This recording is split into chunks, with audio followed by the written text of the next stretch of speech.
হেই viewers, চিনামিনি নিপ্পনের নতুন একটি ব্লগে আপনাদেরকে জানাচ্ছি অনেক অনেক প্রীতি আর শুভেচ্ছা। কেমন আছেন আপনারা সবাই? হ্যাঁ, আমিও খুব ভালো আছি। শুরু হয়ে গেল আমাদের সপ্তাহের নতুন আরেকটি শনিবার। শনিবার মানে তো শনিবার না, সপ্তাহের অন্যান্য দিনের থেকে আরও বেশি ব্যস্ত হয়ে যাওয়ার একটা নতুন দিনের গল্প। যাদের ঘরে ছোট বাচ্চা থাকে, বন্ধের দিন থাকলেই বাচ্চাদের আবদার থাকে তাদের বিভিন্ন পার্কে ঘোরাতে নিয়ে যেতে হবে। আমরাও আজকে আমাদের বাচ্চাকে ঘোরাতে নিয়ে গেলাম এখানকার একটা বিখ্যাত কিসু সানসেন পার্কে। এই পার্কটার সাইড দিয়ে একটা বিশাল নদী বয়ে গেছে, যেটার নাম হচ্ছে কিসু রিভার। আর এই রিভারটা হচ্ছে জাপানের 3টে প্রিফেকচারের সংমিশ্রণ। একটা হচ্ছে আইচি প্রিফেকচার, মিয়ে প্রিফেকচার আর গিফু প্রিফেকচার। এইখানে বাচ্চাদের বিভিন্ন এন্টারটেনমেন্টের ব্যবস্থা, যেমন বিভিন্ন রাইড আছে যেখানে কোনো কস্ট লাগে না, ফ্রি অফ চার্জে যে কোনো বাচ্চা আসলে সকাল 9টা থেকে শুরু করে বিকাল 5টা পর্যন্ত এখানে ইচ্ছা মতো খেলাধুলা করতে পারবে। এই পার্কটা প্রাকৃতিক সৌন্দর্যের জন্য অনেক বিখ্যাত। বিশেষ করে এপ্রিল থেকে মে মাসে এখানে খুব সুন্দর সুন্দর টিউলিপ ফুল ফোটে। আমরা প্রত্যেক বছরই চেষ্টা করি এই পার্কে গিয়ে টিউলিপ ফুলগুলো দেখার। যেহেতু এখনও সিজন আসেনি, তো নেক্সটে ইচ্ছা আছে। আর ভিউয়ার্স, এই পার্কটার এন্ট্রি ফি কত এই সম্বন্ধে কিছু জানতে হলে অবশ্যই আমাকে ইনবক্স করুন, কমেন্ট করুন। আমি আপনাদের যথাসম্ভব ইনফরমেশন দেওয়ার চেষ্টা করব।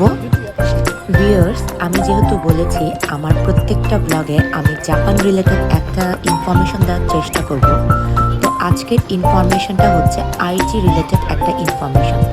আমি যেহেতু আইচি প্রিফেকচার থাকি, এই আইচি প্রিফেকচার প্রাকৃতিক সৌন্দর্যে অনেকটাই সমৃদ্ধ। এই আইচি প্রিফেকচারে 4টি জাতীয় উদ্যান এবং 7টি প্রিফেকচারাল প্রাকৃতিক উদ্যান আছে, যা প্রত্যেকটা ঋতুর সাথে সাথে পরিবর্তিত হয়। যেমন রয়েছে বসন্তের মাঠের সরিষা, চেরি ফুল আর বিভিন্ন জায়গায় টিউলিপ ফুল। গ্রীষ্ম আসতে না আসতেই পুরো আইচি প্রিফেকচার সবুজে সবুজে ভরে যায়। যেহেতু শীতকাল আসলেই গাছের সব পাতা ঝরে যায়, কিন্তু বসন্তের শেষে গ্রীষ্মের আমেজ পেলেই সেই ঝরে যাওয়া পাতাগুলি আবার সবুজের নতুন বর্ণ ধারণ করে। আর শরৎকাল আসলেই এই সবুজ পাতাগুলো ধারণ করে প্রকৃতির আরেক অপরূপ সৌন্দর্য রূপে, যেটার রং হচ্ছে লাল হলুদ। আর শীতের আগমনে প্রকৃতি তুষারপাতের ফলে ধারণ করে অপরূপ শুভ্র সাদা বর্ণে। এই 4টি ঋতুর অপরূপ সৌন্দর্যে প্রত্যেকটা বছর জাপানে ভরে ওঠে প্রাকৃতিক সৌন্দর্যের এক অপরূপ মেলা। আমাদের দেশে ঋতু হচ্ছে 6টি, কিন্তু জাপানে ঋতু হচ্ছে 4টি: বসন্ত, গ্রীষ্ম, শরৎ আর শীত। এখন আস্তে আস্তে সকাল গড়িয়ে দুপুর হয়ে আসলো। যেহেতু অনেকক্ষণ আমরা পার্কের মধ্যে ছিলাম, এখন দুপুরে খাওয়ার মানে লাঞ্চ টাইম হয়ে গেছে। তো চলুন আমরা আজকে দেখা যাক কোথায় যাচ্ছি লাঞ্চে।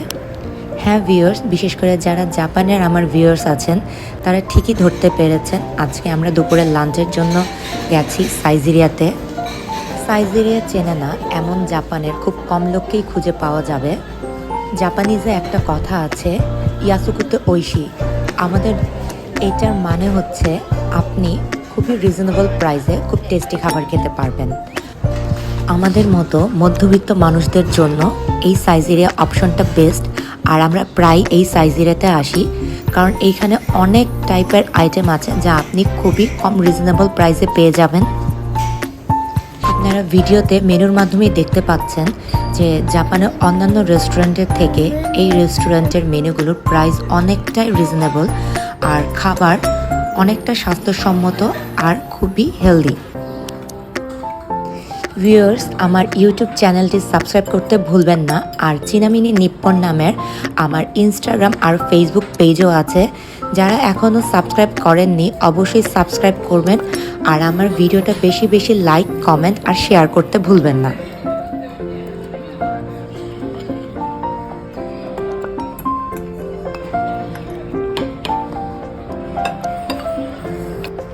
এই খাবারগুলোর আমি ভিডিও করতে ভুলে গেছিলাম, কিন্তু ফটো তোলা আছে তাই সেটা আপলোড করে দিলাম।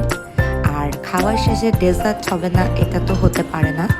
তো আজকে এই মিষ্টি মধুর কেক দিয়ে আমি আমার ব্লগ এখানেই শেষ করছি। আপনারা ভালো থাকবেন, সুস্থ থাকবেন। আমরা আবার আমাদের বাড়ি চলে আসলাম। আপনাদের আমার নেক্সট ভিডিও দেখার আমন্ত্রণ রইল।